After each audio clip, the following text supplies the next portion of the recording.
Here is an example of one of the rare exceptions, a successful repository. And the question is why? It's been capturing close to 100% of its contents reliably now, starting since 2003. It's the school repository of the School of Electronics and Computer Sciences at the University of Southampton. And the question is why? And here's another why question. Why is Southampton ranked third highest in the UK and 25th in the world, above Columbia, 27th, and Yale, 51st, in the G-Factor International University Ranking, which measures the importance of universities as a function of the number of links to their websites from the websites of other leading universities? The answer is that although Southampton is an excellent university, it's not quite as excellent as its rank implies, but it has a competitive advantage. The earlier you mandate green open access, the sooner and bigger your university's competitive advantage. University of Southampton School of Electronics and Computer Science was the first in the world to adopt an open access self-archiving mandate. But Southampton is quite eager to lose its competitive advantage, because there's another side to this. The competitive advantage is in the research impact of Southampton's research output. But there's also access to the output of other universities. And if we can persuade other universities to adopt green open access mandates, as Southampton and many other universities now have done, but certainly not enough universities. There are perhaps 50 university mandates worldwide, but there are 10,000 universities. If other universities adopted green open access mandates, their output would be accessible to one another, including Southampton. That means that not only would our impact be maximized, but our access would be maximized, and so would everyone else's impact and access. Open access is completely reciprocal. You self-archive unto others as you would have others self-archive unto you.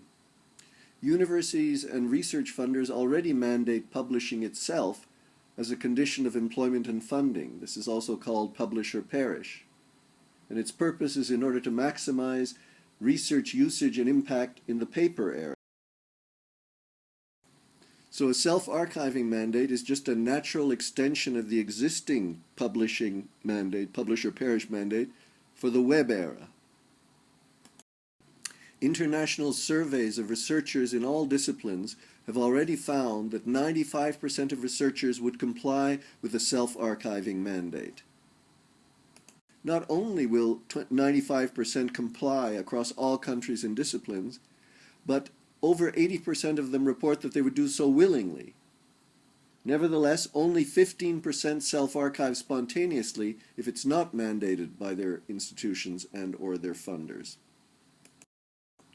In the slides that follow, Arthur Sale compares the self-archiving percentage of institutions that have only repositories, or have repositories plus incentives, or have repositories plus incentives plus a mandate. And he shows that repositories and incentives alone are insufficient. Only with mandates are they successful in attaining 100% self-archiving. Here's an institution that only has a repository but no incentive and no mandate.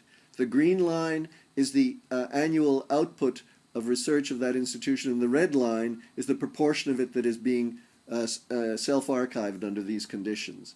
And that's the 15% that I was, baseline that I mentioned. Now here's a university that has a repository as well as incentives, but no mandate. As you see, it does somewhat better in the proportion of its output that it's capturing. It's around 30%, but is very far from capturing most or all of it.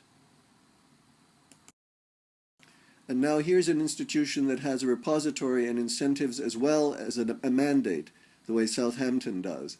And as you see, the lines are now congruent, the green and the red. The self-archiving is keeping up with, and in fact even exceeding, the level of annual output, because they're also sometimes depositing their preprints of work that's not yet refereed but will appear the year afterward. This is the compliance rate that was predicted by the Alma Swan studies across countries and across researchers, and it's exactly as predicted.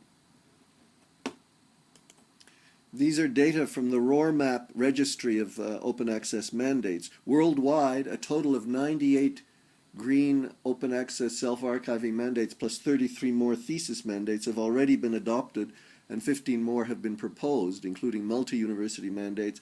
But we have to bear in mind that there are over 10,000 universities and funders worldwide, so there's still a lot of mandates to go. And that is one of the things that I hope will be the take-home message from this Access 2009 meeting, that the way to generate 100% open access virtually overnight is by globally adopting these green open access mandates. This is just a screen grab of RoarMap, the registry of mandates, and if you Google RoarMap, you'll find the URL. I strongly encourage you that if your institution has committed to a mandate, that you register it in RoarMap, and look up also the institutions that already have mandates adopted. Among the 57 university mandates adopted worldwide so far, Europe has the Southampton, University College London, Liège, and other institutional mandates. The US has the 4 Harvard and 1 Stanford faculty-level mandates and MIT's university-wide mandate. Among the mandates that are still in the proposal or recommendation stage, there's a very big one by the European University Association recommending green OA mandates for all 79 one universities in its 46 countries, but that's yet to be adopted. Among the 41 research funder mandates worldwide so far, Europe has the 6 Research Council's UK mandates, all of them, the European Research Council and other mandates in Europe. The US has the NIH mandate, and under consideration by Congress is FRPAA, which would cover all of the major US funding agencies. Canada has only 1 departmental mandate, but 8 funder mandates and 1 more proposed. This is a graph of mandate growth. All 3 kinds of mandates are picking up speed now: funder mandates, institutional mandates, and faculty, department, school mandates. Harvard, the example of Harvard accelerated the growth rate for institutional and departmental mandates quite a bit a year ago, as NIH did with its example several years earlier. But there you see at the very start of it all is the Southampton mandate. It took a while for people to start taking note.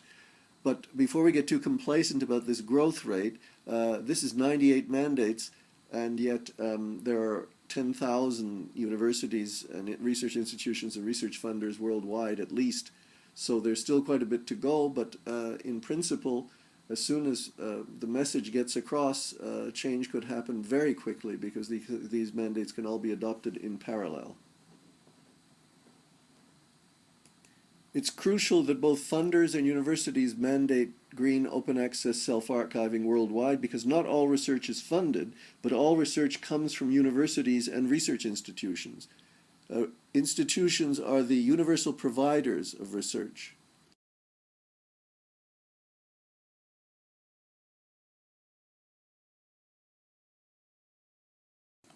Researchers are already rewarded not just in proportion to how many articles they publish, but how many times their articles get cited. It's accordingly a natural step to link the self-archiving mandate to research performance assessment. Research performance metrics in turn provide incentives for motivating and rewarding self-archiving. Open access will generate many rich new metrics that can be used to assess, analyze, and reward research impact. Here's a sample of candidate open access era metrics.